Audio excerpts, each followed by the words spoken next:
our discussion board this week, I'm going to discuss J.L. Wilkinson. He was one of the 8 original owners within Rube Foster's Negro National League that was formed in 1920. And of those 8 owners, he was the only white owner. Principal owner of the Monarchs from 1920 to 1948. But he has an entrepreneurial background that would influence his ownership of the Monarchs and turn them into one of the most successful franchises in Negro League's history. Wilkinson began his career as a baseball player. He was born in Iowa. He was a pitcher, eventually had a wrist injury. He moved into team ownership or team management. In 1909, he was the manager of a traveling women's team. In 1912, he organized the All Nations team in Des Moines, Iowa. It had African Americans, it had whites, it had Indian American players, it had teammates from Latin America and Asia. He put together an integrated team, and they traveled the country. 1920, when the Negro National League was created, Rube Foster was uncomfortable with the idea of having one of the owners of a team being a white man, and Wilkinson's reputation in Kansas City put Rube Foster's mind at ease, and as a result, Wilkinson even served as secretary. As owner of the Monarchs, over the course of their existence, they won 2 Negro League World Series championships and at least 10 pennants. Romer, in the article that we read about economic growth being driven by ideas and organic forces within the market, not just machines or formulas or things. Wilkinson is a great example of ideas and the mind being an economic tool or having economic value. His ideas as owner of the Monarchs were groundbreaking and innovative, and in the process helped the Monarchs increase attendance, increase financially, and really took them to another economic level. The entrepreneurial and business decisions that Wilkinson made as owner of the Monarchs reminded me a little bit of the humane vision of Wendell Berry, the book that we read this week, or at least the chapter that we read from that book this week, and the difference between the total economy and great economy, and how the great economy has an agrarian or a local communities type focus. A lot of the things that Wilkinson did and were centered around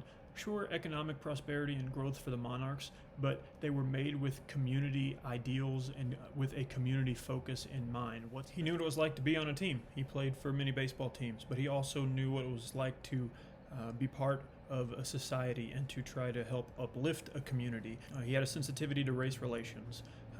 Negro League historian Phil Dixon said that Wilkie loved his ball players, paid them well, and if any African American player was not welcome at a hotel, Wilkinson wouldn't stay there either. The Monarchs would play many charity games that would benefit the Negro National Business League or the NAACP, and for many churches in the local community, hospitals, youth organizations, and brought this idea of the community into this business plan for the Monarchs. Games at Municipal Stadium or Mulebach Field were integrated. They had a KC Monarchs Booster Club that had over 200 members. On opening day one year, there was a 300-car parade. He bought new uniforms for the team every season.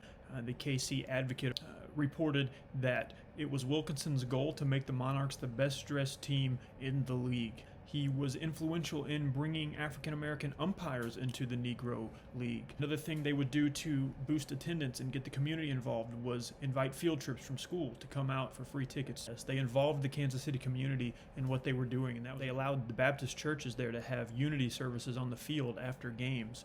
Several of the African-American, preachers would make sure that their sermons were done by 1 o'clock so everybody could get down to the field. Through the years of 1931 to 1937, Wilkinson, when several other Negro League teams were folding, turned the Monarchs into a purely barnstorming team. And what that means is they would just travel around playing exhibition games, and this allowed the Monarchs to survive during the Great Depression. We're one of the first teams in baseball history to have night games, which would in turn draw a larger crowd. They raised ticket prices, but once they realized that if they lowered the ticket prices, more fans would show up, and so they lowered the ticket prices to 25 cents And before the portable lighting system, a crowd of 3,000 was a great day. But with lowering of the ticket prices and now the ability to come watch night baseball, the crowds got between 12,000 and 15,000. He hosted ladies' days at the ballpark where they could get in for 15 cents. He hired female ushers in hopes of attracting more men to the game. He advocated for bringing female players in, and Tony Stone, who broke into the Negro Leagues with the Indianapolis Clowns, eventually was signed by the Monarchs. But what he did through his business ideals, his entrepreneurial mind, he created a culture that allowed the Monarchs to last even beyond 1960, when the Negro Leagues folded and stars were crossing over. He had created a culture that allowed them to hold on as a business. After integration and when the Negro Leagues officially folded in 1960, the Monarchs stayed viable, continued traveling, getting the community involved, promoting your business, looking out for your players, having a sense of community, were all things that drove J.L. Wilkinson. He was elected to the National Baseball Hall of Fame in 2006.